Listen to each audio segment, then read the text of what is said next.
جی حکومت پنجاب نے قبضہ گروپ سے شہریوں کو نجات دلانے کے لیے ایک آرڈیننس بنایا تھا۔ اس آرڈیننس کے حوالے سے پچھلے وی لاک میں ہم نے حکومت پنجاب کو یہ تجویز دی تھی کہ اس آرڈیننس میں رولز پہلے بنا لیے جائیں ورنہ آپ کے لیے پیچیدگیاں پیدا ہوں گی، لیکن اس پر عمل درآمد نہیں کیا گیا۔ اب جب لاہور ہائی کورٹ کی چیف جسٹس عالیہ نیلم کے سامنے مختلف درخواستیں آئیں تو انہوں نے چیف سیکرٹری سے یہ سوال کیا تھا کہ آپ نے کیا رولز بنائے، جس پر چیف سیکرٹری نے کہا تھا کہ ہم نے ابھی رولز جو ہے نا اس کے نہیں بنائے تھے۔ اس کے اوپر جو ہے وہ عالیہ نیلم جو چیف جسٹس ہیں ہائی کورٹ کی، انہوں نے عارضی طور پر اس ایکٹ کو جو ہے وہ معطل جو ہے وہ کر دیا ہے۔ میرے پاس اس وقت یہاں پر سابق ایڈیشنل پراسیکیوٹر جنرل پنجاب سعید احمد شیخ یہاں پر موجود ہیں۔ انہوں نے پچھلے وی لاک میں بھی جو ہے وہ آگاہ کیا تھا، اس بار ہمارے پاس موجود ہے، ہم سے ان سے اس حوالے سے جو ہے بات کرتے ہیں۔ سعید صاحب یہ بتائیے گا کہ پچھلے وی لاک میں بھی آپ نے بتایا تھا کہ یہ رولز بننے چاہیے اور اس کے بعد پھر نہیں ہوا، یہ اس وقت جو پیچیدگیاں پیدا ہو گئی ہیں اس ایکٹ کے اندر، آپ اس حوالے سے کیا کہیں گے؟ عتیق بھائی، ہم نے کہا تھا پچھلے وی لاگ میں کہ لوگوں کے بہت ہی قیمتی انٹرسٹ ان کی پراپرٹیز میں انوالو ہیں، اور اگر یہ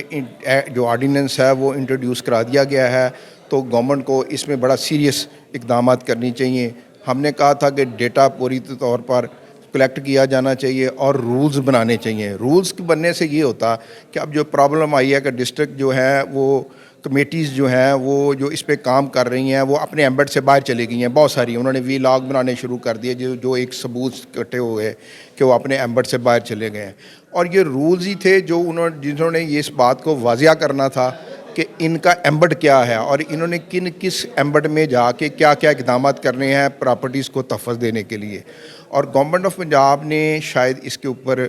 ابھی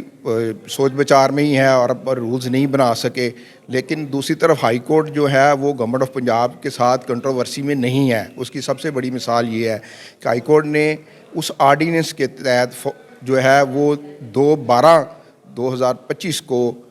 36 ججز کو نامینیٹ کر کے گورنمنٹ آف پنجاب کو بھی لیٹر بھیج دیا تھا کہ ان کو جو ہے یہ ٹریبونل کے اندر ممبر تعینات کر دیا جائے۔ اس سے یہ معلوم ہوتا ہے کہ ہائی کورٹ بالکل کنٹروورسی میں نہیں تھی گورنمنٹ آف پنجاب کے ساتھ، اور وہ چل رہی تھی جو اب بھی چل رہی ہے۔ لیکن دیکھنا یہ ہے کہ کیا جو ڈسٹرکٹ کمیٹیاں تھیں وہ اپنے ایمبٹ کے اندر کام کر رہی تھیں، تو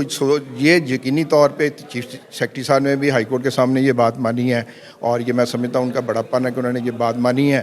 کہ وہ کمیٹیاں کام نہیں کر رہی تھی، اسی لیے ان کا جو ہے ایمبٹ جو ہے وہ روک دیا گیا، ان کو کام سے روک دیا گیا، آرڈیننس کو معطل کر دیا گیا۔ اور معطل بھی اس لیے کیا گیا، میں سمجھتا ہوں کہ ہائی کورٹ کی طرف سے گورنمنٹ کو ٹائم دیا گیا کہ وہ اپنی چیزوں کو درست کر لیں، اور جو قبضے ہیں وہ تو ان کا ایمبٹ ہی نہیں ہے۔ اس کے اندر جو سیکشن 8 اور 9 ہے اس میں واضح ان کا ایمبٹ بتایا گیا کہ وہ کہاں تک ایڈمنسٹریٹر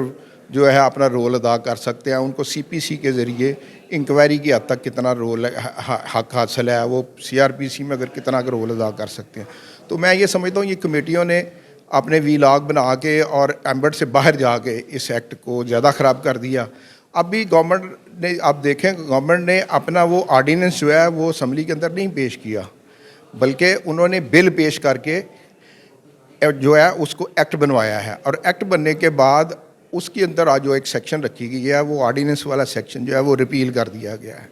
اور ہائی کورٹ نے جو 36 ممبر لگائے ہیں، ججز لگائے ہیں، وہ ان کی ڈیٹ بتاتی یہ ہے کہ وہ 2/12 کو پچھلے آرڈیننس کے ذریعے جو ہے وہ ججز کی تعیناتی کے لیے گورنمنٹ آف پنجاب کو لکھا گیا تھا،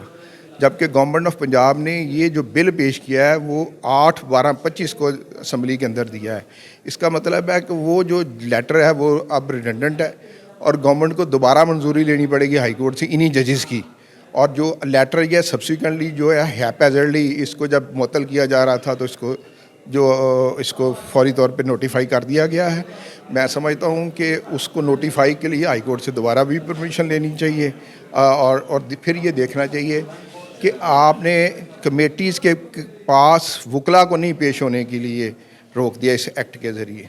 اور اس جو بھی آپ انٹرم آرڈرز پاس کریں گے اس کی